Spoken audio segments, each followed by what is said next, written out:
मैंने कहीं पे तो पढ़ा था, कहीं पे तो सुना था कि जो लोग मेहनत करते हैं किस्मत उनका साथ देता है। शायद ये बात सब लोगों के लिए लागू नहीं होता, क्योंकि गरीब जो होते हैं ना, गरीब जितना भी मेहनत कर ले, मेहनत करके अगर जिंदगी में थोड़ा सा तरक्की कर लिया ना, तो उनके पीछे लगने वाले बहुत सारे लोग आ जाते हैं। Because this society does not wants poor people, they don't want to see poor people grow in their life. और शायद ऐसा ही कुछ कहानी हुआ रोहित और उसकी फैमिली के साथ। रोहित, रामू दो भाई थे और उनका एक छोटा सा फैमिली था। उसका पापा और मम्मी थे। पापा एक फार्मर था, मम्मी एक हाउस वाइफ था। और रोहित और रामू दो भाई थे। रामू छोटा था, रोहित बड़ा था। रोहित जब 12 साल का हुआ तब उसको पता चल गया कि उसके फैमिली का कंडीशंस बहुत अच्छा नहीं है। उसको जिंदगी में कुछ तरक्की करने के लिए उसको शायद उस एज से कुछ कमाना पड़ेगा। तो इसीलिए उसने क्या किया कि उसने छोटा भाई का रिस्पॉन्सिबिलिटी के साथ साथ अपने फैमिली का रिस्पॉन्सिबिलिटी भी ले लिया। उसने ये सोचा कि अगर मैं मेहनत करूंगा तो मेरे माँ बाप को थोड़ा सा खाना वाना मिल जाएगा, पहनने के लिए कुछ मिल जाएगा, रहने के लिए कुछ घर मिल जाएगा, और मेरा भाई को पढ़ने का मौका मिलेगा जहाँ से वो दुनिया में ये दिखा सकते हैं कि गरीब घर का लड़का भी बहुत आगे जाके तरक्की करता है। तो उनके गांव पे एक बहुत अमीर आदमी थे जो लोगों को मतलब सूद दिया करते थे, लोन दिया करते थे, लोन। तो रोहित उस टाइम पे एक बिजनेस खड़ा करने के लिए गया। बिजनेस मीन्स वो एक चप्पल का शोरूम, चप्पल मतलब जूते का दुकान खोलने के लिए गया। बिकॉज उस टाइम पे गांव पे जूते का दुकान का बहुत वैल्यू था। बिकॉज उस टाइम पे नया नया ये जूते आए थे, क्योंकि पहले लोग क्या होते थे, जूते के बिना ही चलते थे। कहीं पे भी जाओ जूते के बिना चलते थे। उसके बाद जब जूते का दुकान का वैल्यू आया तो उसने सोचा कि मैं जूते का दुकान बनाता हूँ। तो उस अमीर आदमी के पास जाके उसने लोन लिया, करीब 15,000 रुपए उस टाइम पे। 15,000 रुपये लोन लेके उसने एक बिजनेस खड़ा किया अपना। और देखते देखते 3-4 सालों में उसके फैमिली का कंडीशन कुछ ऐसा हो गया जहाँ से उनको अच्छा खासा खाना मिल रहा था, रहने के लिए अच्छा खासा घर मिल रहा था। तो यहीं पे उनको बहुत जिंदगी में तरक्की हो गया था। और इसी चक्कर में उसने उसने भाई को मेहनत करके खुद के पैसे कमा के उसने भाई को बाहर पढ़ने के लिए भेजा, और मम्मी पापा बहुत खुश थे।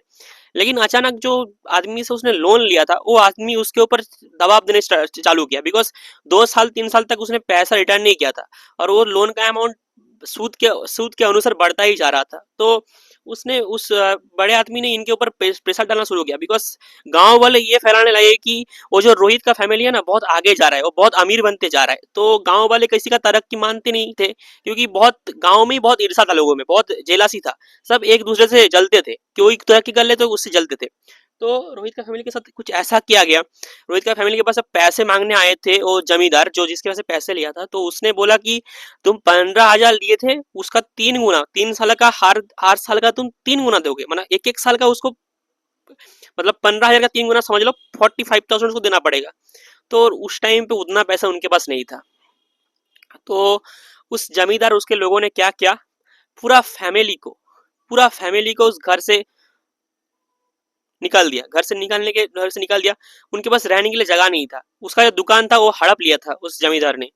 और शायद ये झेल नहीं पाया, और उसका जो छोटा भाई था, मतलब रामू जो था, वो बाहर पढ़ने गया था, क्योंकि भैया परिश्रम कर रहे थे, इसी इसी वजह से वो पढ़ने गया था। एंड देन क्या हुआ कि ये लोग ये जो मतलब ये जो उनके साथ हुआ वो बर्दाश्त नहीं कर पाए, और पूरा फैमिली उसी जगह पे सुसाइड कर लिया।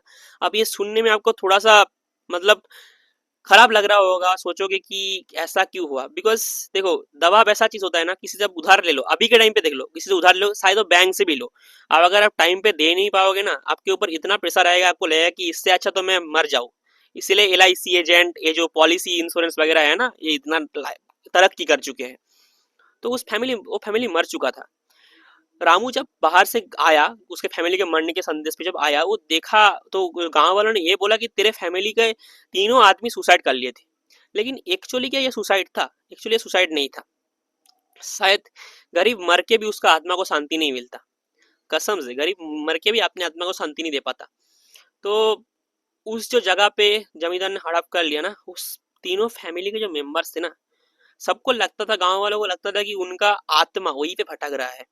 अब आत्मा वहीं पे भटक रहा है, एट दैट मीन्स कि वो किसी का कोई खराब नहीं कर रहा था, वो आत्मा थे वहां पे। इसीलिए वो उस जगह पे थे, बिकॉज वो उनका बचपन से वो अपने शुरुआत के टाइम से वहां पे ही पले बड़े। वो रोहित का आत्मा हो, उनका मम्मी पापा का आत्मा हो, बिकॉज वो लोग वहीं पे तो थे। उन आत्मा को बंदी कर दिया गया, बहुत सारे पूजा वगैरह करके बंदी कर दिया गया। वो जमींदार जो था ना, उसके फैमिली को एक श्राप मिल चुका था। श्राप मीन्स जब रोहित के पापा और मम्मी मर रहे थे ना, तो वो श्राप दे के ये गया था कि तुम किसी के तरक्की पे इतना जल रहे हो ना, तुमको लोगों ने बहुत कुछ उस्काया ना, तो तुम अगर किसी के तरक्की पे इतना जलोगे तो तुम्हारे फैमिली के साथ भी कुछ ऐसा होगा जो होना नहीं चाहिए था। और कभी कभी ये श्राप काम में आता है। और इस श्राप की वजह से ना, जमींदार के फैमिली में जितने भी आने वाले जनरेशन है उन पे एक चीज कॉमन था। वो था उनके पास एक डिसऑर्डर आ चुका था, एक डिजीज जो उसके पूरे फैमिली में फैलता गया। और इसी देखते देखते उनका जो वंश था वो कभी आगे ही नहीं बढ़ा, बिकॉज कोई डर की वजह से बच्चा लेता ही नहीं था, क्योंकि उनका कोई नहीं मरता था। और इस तरफ जो रामू था, रामू बहुत रोते रोते उसने भी पूरा काम धंधा छोड़ दिया और कभी गांव के इधर आया भी नहीं। अभी के टाइम पे उस गांव पे एक अफवाह फैला हुआ है कि वो जो फैमिली था, जो फैमिली मर चुका था, वो फैमिली का आत्मा वापस रिटर्न आ चुका है। तो अभी के टाइम पे जनरेशन का जो लड़के हैं उसमें से मेरा एक दोस्त है रहीम, से एस के रहीम, जो मेरे साथ कॉलेज में पढ़ता था। तो उसने मेरे को एक कहानी शेयर किया। भाई ये कहानी था प्रोस्पेक्टिव, जहाँ से ये घटना शुरू हुआ था। अब क्या है कि वहां पे जो जिस जगह पे वो जो घर था ना, जहाँ पे वो लोग सुसाइड कर रहे थे, वो जो जमींदार ने हड़प लिया था, ये कहानी था। एंड देन उस जगह पे अभी के टाइम क्या हो रहा है, जो भी आदमी वहां पे खेत बन चुका, खेत मीन्स एक किसान का खेत था वहां पे, वहां पे एक किसान का खेत बन चुका था, बिकॉज घर वगैरह नहीं थे तो किसान का खेत बना लिया था, किसान ने खरीद लिया था। तो उस जगह पे अभी लोगों को ये लगता है कि वहां पे कोई आत्मा भटक रहा है, और शायद एक नहीं, बहुत सारे लोगों का आत्मा।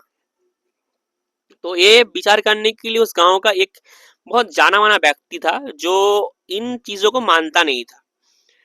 और रात के करीब 11 बजे, इस कुछ दिन पहले मीन्स 8-9 महीने पहले, रात के 11 बजे उस जगह पे गया। रात के 11 बजे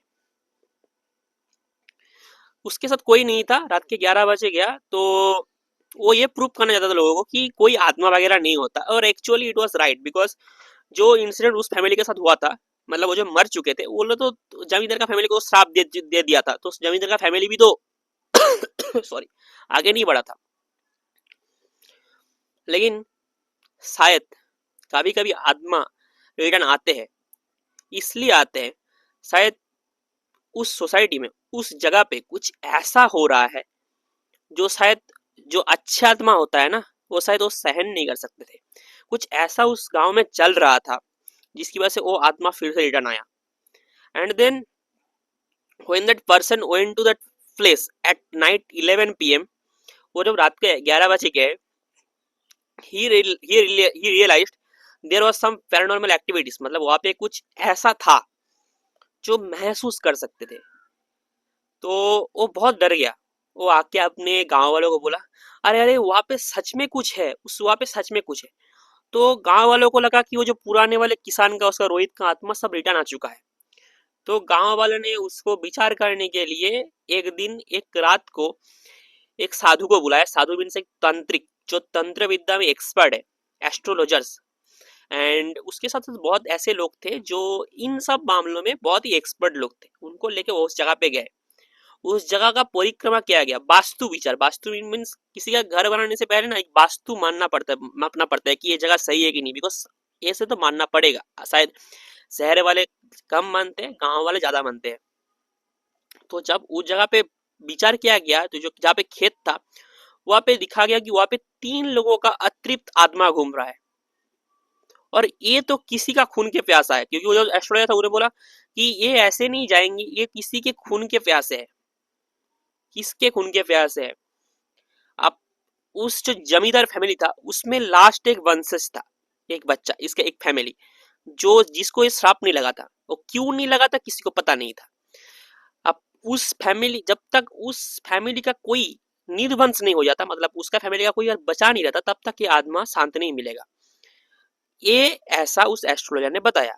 अब गांव वाले बोले इतना पुराना कहानी अभी कहाँ से रिटर्न आएगा, और जो बच्चा था, मतलब जो फैमिली था, वो अभी बहुत अच्छा फैमिली बन चुका था।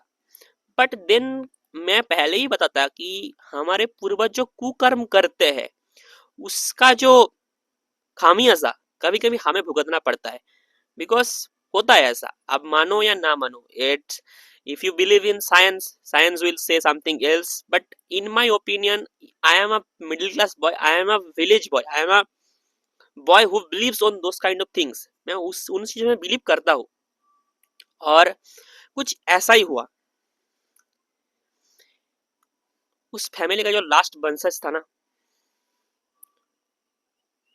वो ऐसे मरा, शायद उससे बदतर मत के कुछ भी नहीं हो सकता, कुछ भी नहीं हो सकता था. अब मैं ये जो कहानी आपको शेयर किया, मेरे दोस्त ने बताया था, मैं ये कहानी आपको इसीलिए शेयर किया क्योंकि गरीब को जीने का मौका दो. अदरवाइज ऐसे ना गरीबों को, आत्मा को कभी शांति नहीं मिलेगा. एक गरीब, तुम्हारे पड़ोस में रहने वाला एक गरीब का घर, गरीब का घर में अगर कोई कोई अच्छा कुछ हो रहा है ना, अब उससे क्यों जलते हो यार? बिकॉज अब भी करो ना, वो तो मेहनत करके पड़ा. एक किसान जो अपने खेतों पे दिन रात काम करके, मैं किसान का बेटा हूँ, मैं इसीलिए गर्व से बोलता हूँ, मेरा बाप जो मेहनत करता है शायद एक अमीर आदमी को कर नहीं सकता.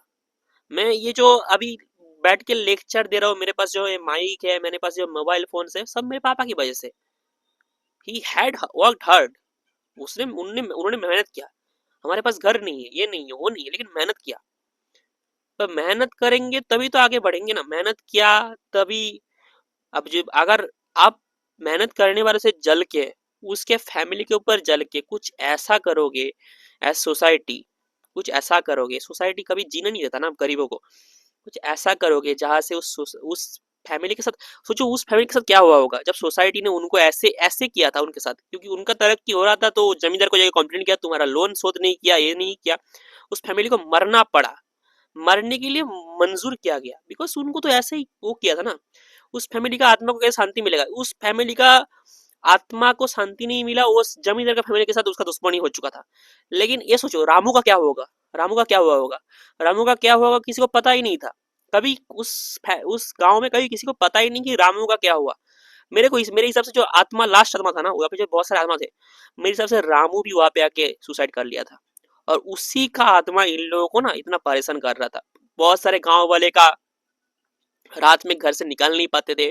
उन खेतों के रास्ते से कोई अगर आता था तो उनको कुछ अजीब व गरीब सुनने के लिए मिल जाता था, जैसे होता है ना हॉरर इंसिडेंट्स सुनने के लिए मिलता था. लेकिन मेरे हिसाब से ना इन सब को हम रोक सकते हैं.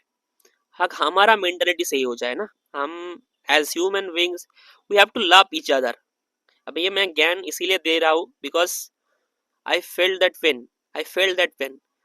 मेरा जो दादाजी थे, दादाजी है, अभी भी है, वो बहुत मेहनत से उनके पास 2 बीघा जमीन थे. उस टाइम 2 बीघा जमीन थे, उन्होंने बहुत मेहनत किया. अब 2 बीघा जमीन से उन्होंने मेहनत करके अभी के टाइम हमारे घर पे 8 बीघा जमीन है. और गांव में वो बहुत काफी होता है, एक फार्मर के लिए काफी होता है, लेकिन शायद अभी इतना गांव के जमीन का उतना वैल्यू नहीं है. बट उन्होंने मेहनत करके कमाया ना. अब कोई अगर गांव वाले उनसे जलेंगे भी तो क्या कर लेगा? कुछ नहीं कर पाएंगे ना, मेहनत किया था. उस जमाने का टाइम अलग था, इस जमाने का टाइम अलग है. अभी तुम मेरे से जलोगे तो मैं और भी ज्यादा तरक्की करूंगा, ऐसा होता है ना.